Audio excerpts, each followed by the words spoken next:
मालती की माँ मालती की बातों को सुनकर अपने आप को बहुत छोटा महसूस कर रही थी। तब कमल ने कहा, लेकिन मम्मी, पापा नहीं थे तो वो कौन था?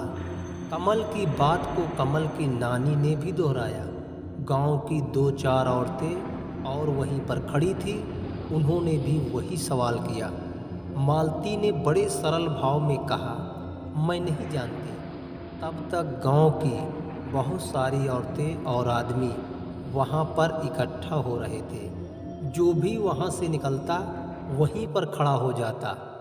मालती की बात सुनकर पीछे से किसी औरत ने कहा, मालती, ये क्या बात हुई? तुम्हारा और उस आदमी का जरूर कोई रिश्ता होगा, यूं ही कोई किसी की मदद नहीं करता। मालती के ऊपर इतने सवाल खड़े हो गए थे कि मालती को जवाब देना मुश्किल हो रहा था। मालती भी सोच में पड़ गई। अगर गांव से कोई मदद करने वाला नहीं था तो फिर वो कौन था? औरतों की भीड़ से तरह तरह की बातें उठने लगी। तब एक औरत ने जोर से कहा, अरे इसका पति यहाँ नहीं रहता, कोई होगा जो इसके घर आता जाता होगा। ये सब जानती है, सिर्फ हम लोगों को गुमराह कर रही है। ऐसी बदचलन औरतें अगर गांव में रहीं तो गांव का गांव बर्बाद हो जाएगा। इसे अभी गांव से बाहर निकालो। मालती इतनी औरतों के बीच में कुछ कह नहीं पा रही थी, सिर्फ सोच रही थी, बात जैसी कोई बात भी नहीं है, लेकिन मेरा सम्मान बिगड़ता जा रहा है। पूरे गांव में मालती मालती की चर्चा होने लगी। गांव की सभी औरतें मालती के खिलाफ हो गईं। तब गांव के सभी लोगों ने मालती से गांव छोड़ने को कहा। हालांकि मालती के बेटों की ज़्यादा उम्र नहीं थी, लेकिन बात थी माँ के सम्मान की। तब मालती के बड़े बेटे कमल ने कहा, वैसे तो मैं भी यहाँ रहना नहीं चाहता, लेकिन मैं यहाँ से अपमानित होकर नहीं जाऊँगा।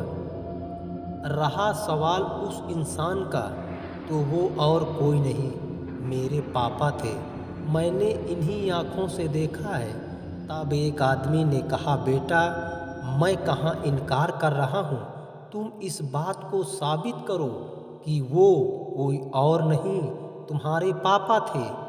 मालती भी कमल को चुप रहने को कह रही थी, लेकिन कमल अपनी जिद पर अड़ा अपने पापा के होने की बात कर रहा था।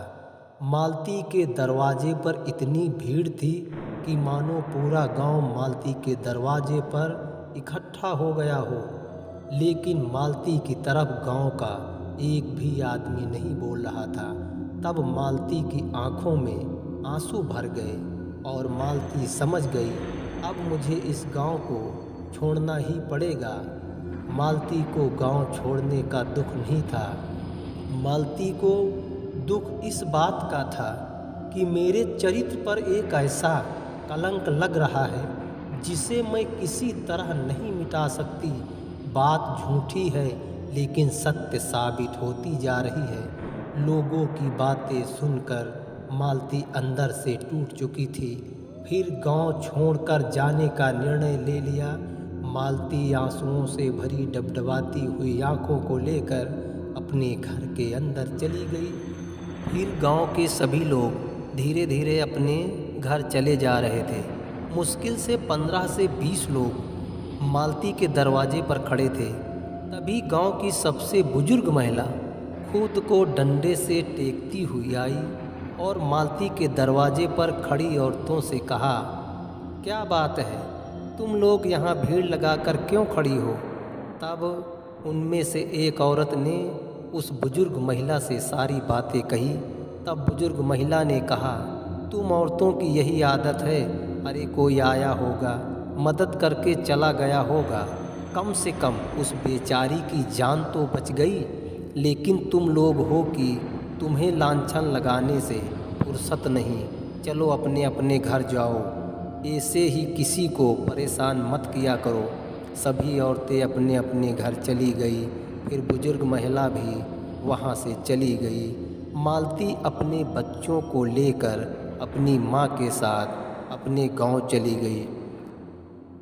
लगभग गांव के सभी लोगों ने मालती को घर छोड़कर जाते हुए देखा था, लेकिन जैसे ही अंधेरा हुआ मालती के घर के दरवाजे अपने आप खुल गए और मालती के घर में कई जगह दीपक जलने लगे।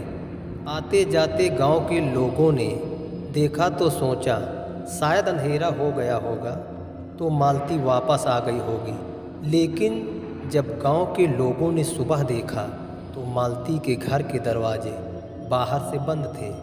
तब सोचा शायद सुबह जल्दी निकल गई होगी, लेकिन जैसे ही शाम ढली अंधेरा हुआ मालती के घर के दरवाजे फिर से खुल गए और कई जगह दीपक जलने लगे। दूर से खड़े होकर कई लोग जलते हुए दीपक देख रहे थे, लेकिन मालती के घर के पास जाने की कोई हिम्मत नहीं जुटा पा रहा था। 2 से 3 दिन में ये बात पूरे गांव में फैल गई कि मालती के घर में कोई भूत रहता है। जब ये बात उस औरत को पता चली जो औरत मालती की सबसे ज़्यादा बुराई करती थी, तब उस औरत ने सोचा ये ज़रूर मालती की कोई चाल होगी। मैं आज रात मालती के घर में जाकर देखूंगी वहाँ कौन रहता है। जब आधी रात बीत रही थी, गांव में चारों तरफ सन्नाटा छाया हुआ था, तब वह औरत चुपके से उठी और बाहर आ गई। धीरे से दरवाज़ा बंद किया, कहीं कोई जाग ना जाए। छिपते छिपाते वह औरत मालती के घर के दरवाजे पर पहुंचकर जैसे ही दरवाजे पर हाथ रखा, अरे यह दरवाज़ा तो खुला है। फिर सोचने लगी यहाँ ज़रूर कोई रहता है। वह औरत घर के अंदर चारों तरफ देखने लगी, लेकिन वहाँ जलते हुए दीपकों के अलावा कुछ नहीं था। तब वह औरत घबराकर वहाँ से भागने लगी और अपने ही कपड़ों में उसका पैर फंस गया और वह औरत ज़मीन पर गिर पड़ी। फिर कराहते हुए बेहोश हो गई। 1 से 2 घंटे बाद जब उसे होश आया तब वह उठकर दरवाजे के पास गई, लेकिन दरवाज़ा बाहर से बंद था। तब वह ज़ोर ज़ोर से चीखने और चिल्लाने लगी, कोई बाहर हो तो दरवाज़ा खोलो। लेकिन उस वक्त वहाँ कोई नहीं था। वह औरत चिल्लाते हुए थक कर दरवाजे के पास बैठ गई। फिर रोते हुए उसका गला बैठ गया। सुबह उसके घर वाले उसे गांव में हर किसी से पूछते, शायद किसी ने देखा होगा, लेकिन सबका यही जवाब था, मैंने नहीं देखा। उसके घर वाले उसे गांव में हर जगह देख लिया, लेकिन वह कहीं नहीं मिली। गांव के लोग भी इस बात से हैरान थे, ऐसा पहले हुआ नहीं था। गांव में एक डर सा फैलता जा रहा था। धीरे धीरे फिर सूरज ढलने लगा। कई लोग एक साथ होकर बात कर रहे थे। तभी दौड़ता हुआ एक बच्चा आया और कहने लगा, वहाँ कमल के घर से किसी के खटखटाने की आवाज़ आ रही है, लेकिन दरवाज़ा बाहर से बंद है। सभी लोग मालती के घर के बाहर इकट्ठा हो गए। थोड़ी थोड़ी देर में दरवाजे से खट खट की आवाज़ आती। तब एक आदमी ने कहा, यहाँ खड़े होने से काम नहीं होगा, एक लोग जाओ और मालती को यहाँ लेकर आओ, दरवाज़ा खुलेगा तभी पता चलेगा अंदर कौन है।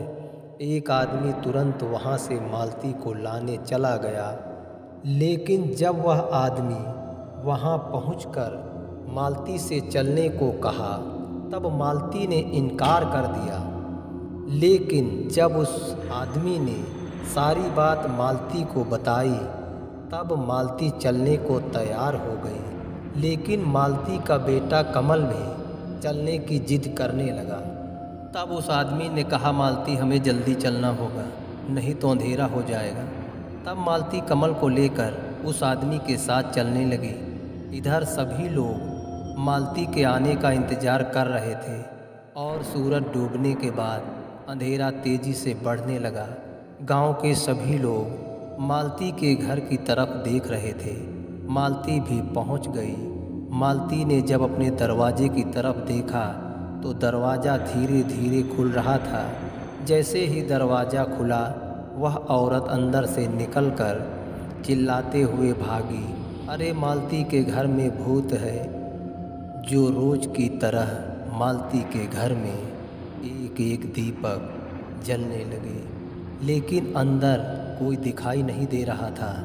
तब सब लोग शांत खड़े होकर यह सब देख रहे थे और डर भी रहे थे। तब कमल ने कहा, आप लोग डर क्यों रहे हो? अंदर भूत नहीं, मेरे पापा हैं। तब मालती समझ गई, उनकी मृत्यु का जो संदेश आया था वह सत्य था। मैं ही आज तक उसे गलत मानती थी। कमल के अलावा उसके पापा को और कोई नहीं देख पा रहा था।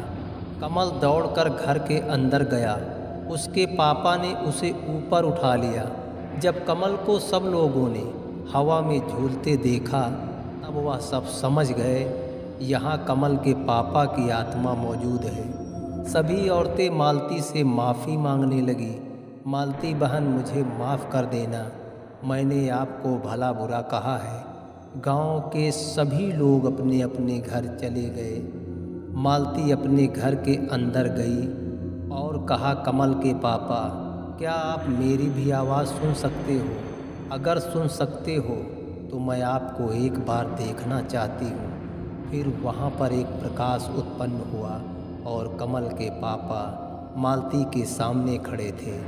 मालती रोते हुए उनसे लिपट गई। धीरे धीरे प्रकाश शांत होता जा रहा था।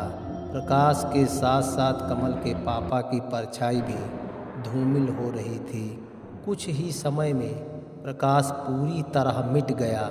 अब वहाँ पर कमल की मम्मी और कमल के पापा के अलावा कोई नहीं था। उसके बाद कमल के पापा की परछाई किसी को नहीं दिखी। फिर मालती ने अपना श्रृंगार उतार दिया और मन में सोचती रही, जिस बात को मैंने सबसे छिपाती थी वो बात आज सबके सामने आ गई। उस दिन से मालती अपना जीवन एक सफ़ेद साड़ी में जीने लगी, जो मालती को एक बोझ की तरह लगती थी। गांव में बड़े सम्मान के साथ मालती का नाम लिया जाता था।